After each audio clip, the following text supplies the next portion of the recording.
Okay, Mary, get up there. Okay, now I need a picture of Mary kissing this fish. I'm going to make her kiss that fish. I've got over 100 pictures of ladies kissing fish. She gets a kiss. In this video, I show some of the outstanding tourist spots to visit in Alaska. That is, if you have 3 or 4 weeks and a vehicle.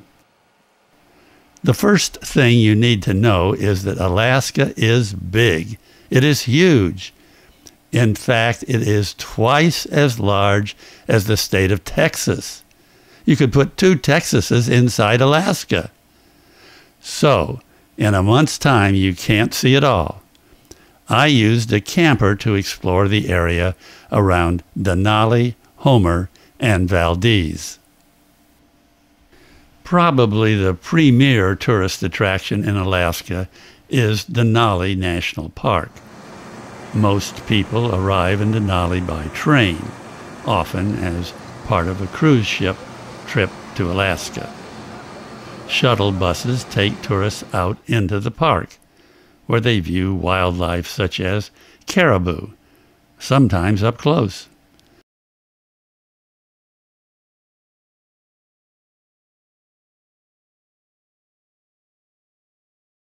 If the weather is good, they get to see the tallest mountain in the United States, Mount McKinley. It's gorgeous. Most people are hoping to see a grizzly bear. This bear is quite a distance from the bus.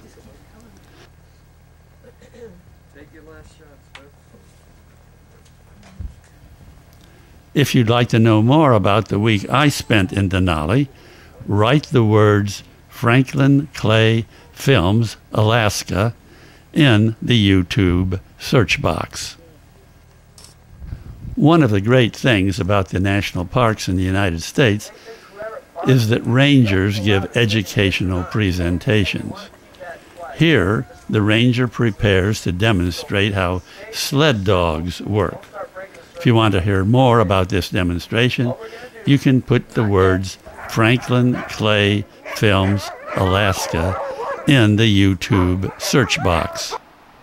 Driving in Alaska is through spectacular areas of mountains, glaciers, rivers, snow, and large bodies of water. Even so, I was surprised to see these windsurfers in action near the Turnagain Arm. And I do mean action.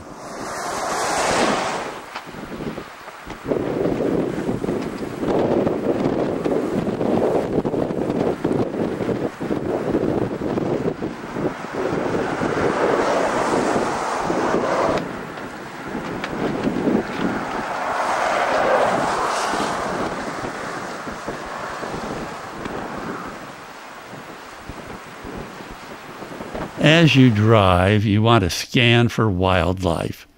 Wildlife thrives in this mostly wilderness state. This is a juvenile Dall's sheep. It seems miraculous to me that these animals, with almost pointed feet, can climb rocks so effortlessly.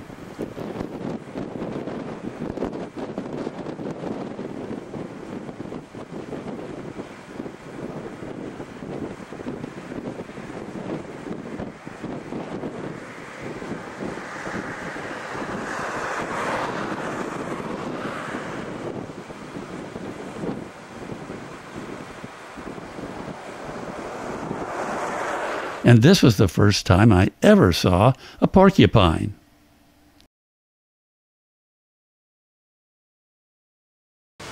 Alaska is famous for its grizzly bears, which fish for salmon during their runs. It takes special arrangements to visit these areas in Alaska. To view more about bears fishing for salmon, enter the words Franklin Clay Films, Alaska in the YouTube search box.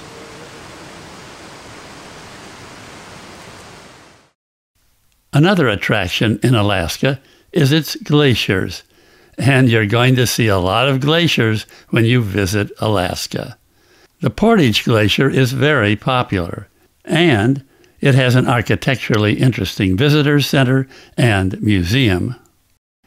You can walk around in comfort and stay in view of the lake of ice below the glacier. It's amazing how the melting process creates so many different and beautiful and creative forms of ice.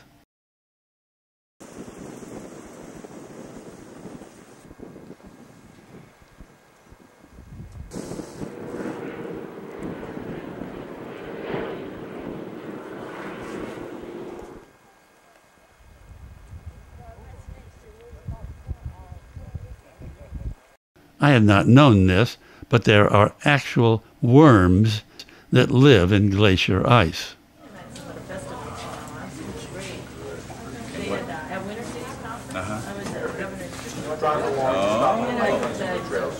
Many of the people living in Alaska are individualists, so many of the small businesses reflect this. This is a nice do-it-yourself restaurant called The Barn.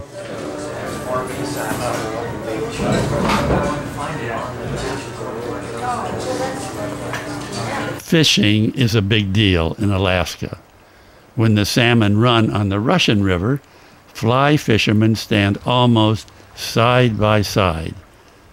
To view more about this special fishing location, enter the words Franklin Clay Films Alaska in the YouTube search box. Glaciers are a popular tourist destination. Each glacier has its own personality. A feature of the Exit Glacier is that you can walk right up close to its terminus and see the details in its surface.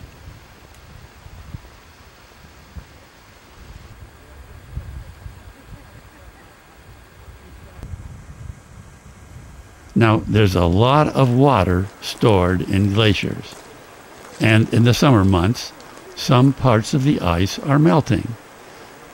This results in water flowing out of the glacier's base. Some small pieces of ice are carried downstream in the glacier's river.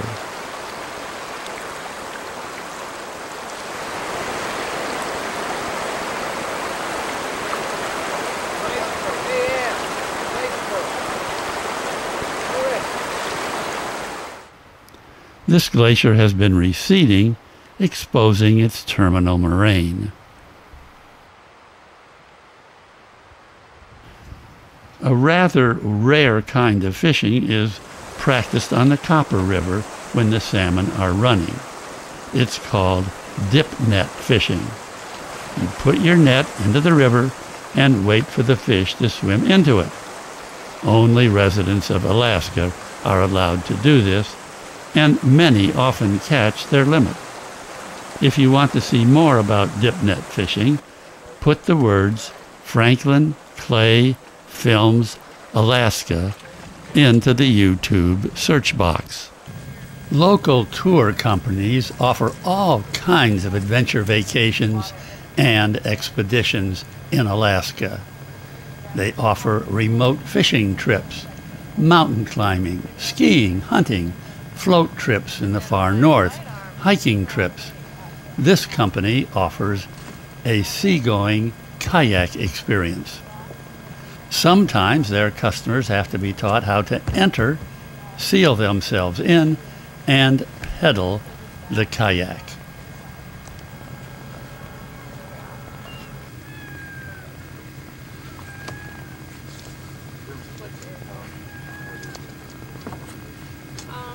The tour operators work very hard to make sure the trips are safe. They take place far from hospitals, and often there's no cell phone coverage.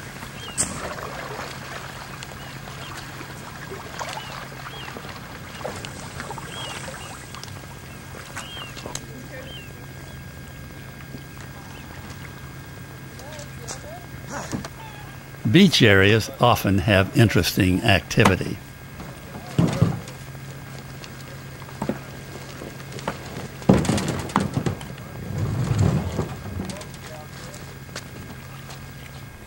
The city of Homer is famous for its sea fishing and for a long, narrow spit that reaches out into the bay. I was really impressed with the success sport fishermen were having in Homer. You're certainly able to provide yourself with thick fish fillets.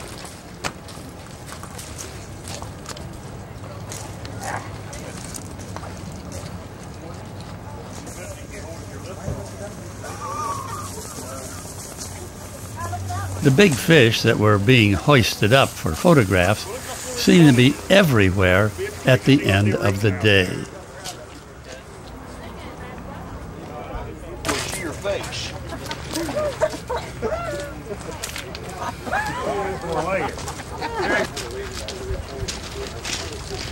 There were lots of happy fishermen and women. Here's another person's catch of the day. And the butcher was sure kept busy. Many people come up to Homer in the summer to work in the fishing industry and bring their own living quarters with them. I took another sightseeing boat out of Seward to see the local wildlife and glaciers. Vessels that moor in this harbor permanently. These vessels fish for halibut and black cod. We have tugboats here. We have a variety of pleasure craft, sailboats. There we go. Look at that dorsal fin. See that back fin? There's a little bump in front of it. That's why it's called a humpback. There's a little bump in front of that back fin. It's a very small dorsal fin. And the okay, get your camera ready. Here comes the tail now. Watch the tail. Here it comes. All right. Beautiful. There we go. We got our humpback to start off the day. We like that. There was a magnificent shoreline with steep slopes. The boat cruised close to the shoreline. These gulls are very, very quiet as we go by. Sea otters are cute. This one seemed to be lying on its back and resting after a hard day's work. There was lots of nature to photograph. We do have oyster farms up here, but... For a while, we were entertained by dall's porpoises. Their home is the North Pacific Oceans, and they live in groups of from 2 to 12 individuals. Their coloration is very similar to that of a killer whale. They can swim very fast, up to 30 miles an hour. Then we began to approach the terminus of the Whole Gate Glacier. We could tell because we were beginning to see bits and pieces of ice floating in the water. This glacier comes right down to the sea's edge. It's an advancing glacier. There's 100,000 glaciers in Alaska. It's unbelievable. Some of them are very small. And the largest is bigger than the country of Switzerland. If you didn't understand what the captain just said, he said there are 100,000 glaciers in Alaska, and the largest is larger than the country of Switzerland. At the very end of the glacier, from time to time, large chunks of ice fall into the sea. This is called calving. Unfortunately, I didn't get any of them on video. And we'll be looking for puffins sitting up here in the little cracks and things. We can see the cow puffins. Now, the captain had promised I'd see some puffins on the trip. The captain told me later this was the first time he'd not seen a puffin on the trip. I don't see any puffins back there. These black-legged kiwigs right here are deer finks. They're up in pairs. There'll be one, maybe. Okay, all of these birds here are the black-legged kiwigs. Then there are sea lions. Without legs, they're able to move around on the rocks and steep slopes. A very nice colony here.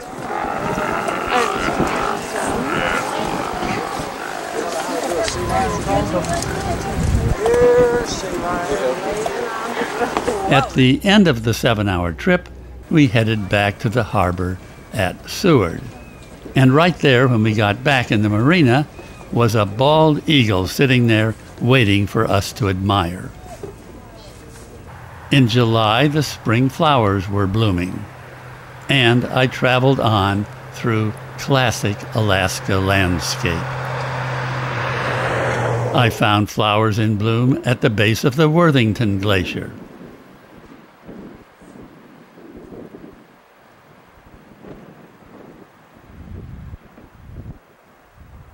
This is the Bridle Waterfall.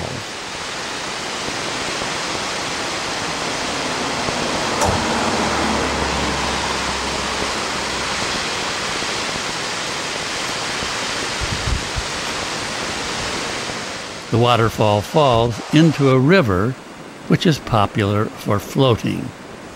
There's a bit of white water, but nothing too challenging. Just a fun, easy float.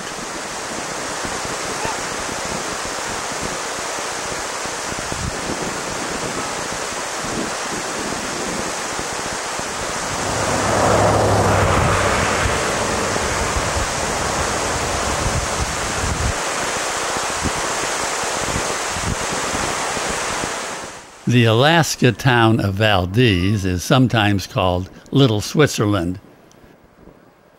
Its seaport is located by mountains. It is the port farthest north that remains ice-free during the entire year.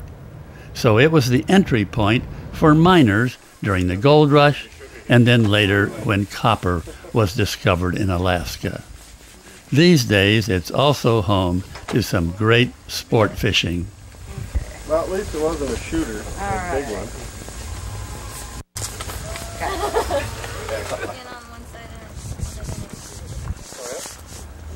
Yeah, a lot of people do that. That side doesn't freezer proof then. Well, my wife's contention is, though, you get a stronger flavored. I arranged to take another day trip by small boat. On the way out, we passed a very high waterfall. Very impressive. Our tour boat was only slightly larger than the one shown here. And you see the chunks of ice floating here. Maneuvering through this little ice field with its little icebergs was the most exciting part of the trip. We had a plexiglass hull, and one heard each piece of ice as it struck the side of our boat. We didn't actually get to see the glacier. The Columbia Glacier is a retreating glacier. Its terminus is way back from the shoreline. And then in this murky weather, it was hard to see very far, so we never got a view of it. And then it started to rain lightly. These boats got us really up close and personal with the ice field. It was actually scary to me.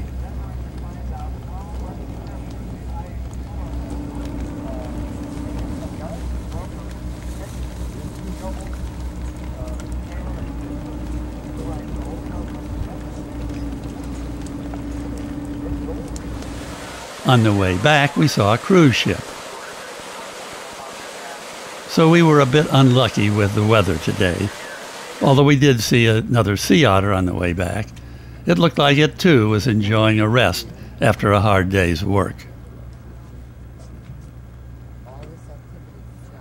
A lot of us older folk remember the town of Valdez because of the oil spill disaster when an oil tanker named the Exxon Valdez ran aground offshore here. That was 1989. Fortunately, a lot has improved since then, and fishing has returned.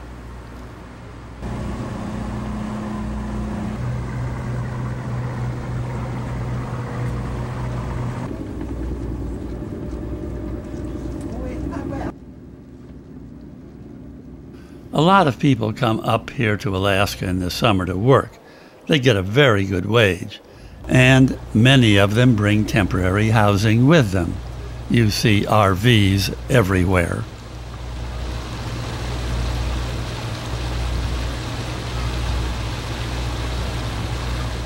As obvious as the fishing boats are in Valdez, the main industry in town, its driving force, is oil. The 800-mile-long Alaskan pipeline was completed in 1977, and it terminates in Valdez.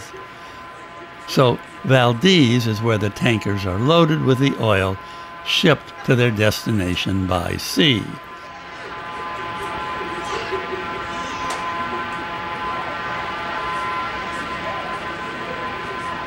These tanks are where the oil is stored after it has arrived by the pipeline.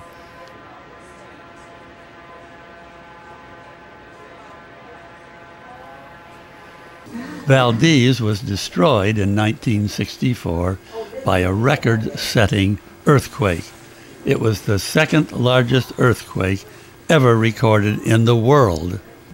I forgot to mention that some of the summer workers live in their tents in order to save money while they're working here. Since fish, and salmon in particular, are so important to Alaska, I took a fascinating tour of a salmon hatchery. Okay, there's 5 different Pacific salmons. Each one has 2 names or more. The pinks are known as humpies, the chums are known as dogs, the cohos are known as silvers, the sockeyes are known as reds, and the kings are known as chinooks. That's why you might get a little confused on the different names of salmon around here. Mineral makeup.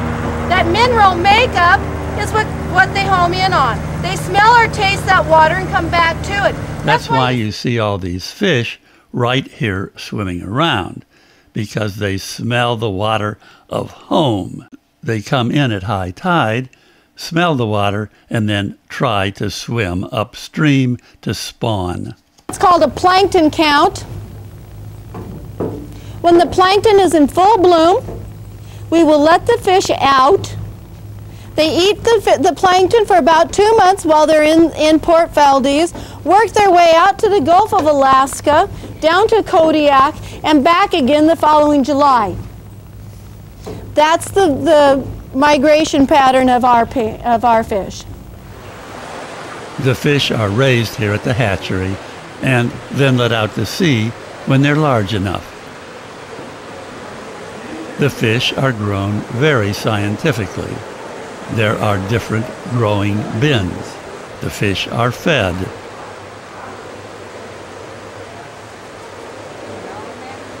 The fresh water comes from the local river. And in the far corner, you can see where the fish come in. They'll come into this indoor raceway system. At this point, we start guiding them to where we want them to go. They're guided into whichever raceway. Then you see those gates that are in the raceway. They can be put down in the raceway, push the fish forward. Those are called crowders.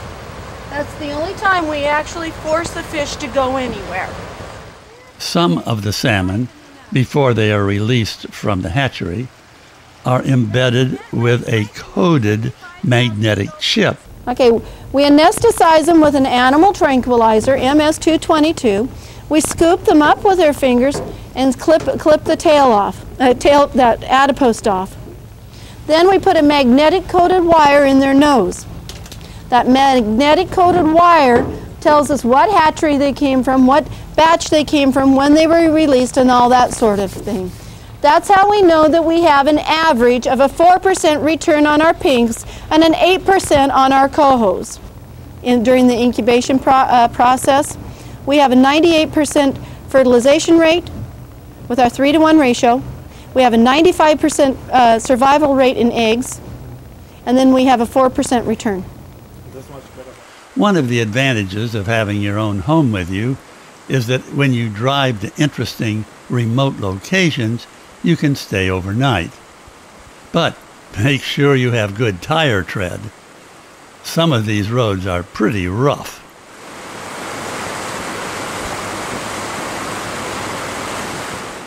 You know, I also saw a very special way of fishing in the rivers.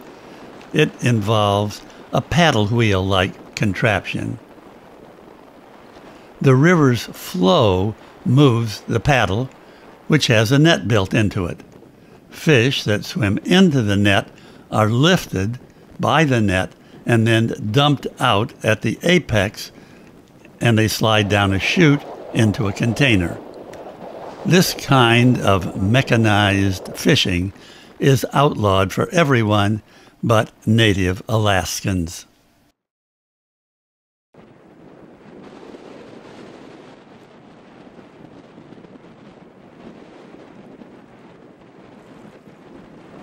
Well, I hope you get a chance to see some of the sights that I've shown you, and the many more sights that I didn't show you in Alaska.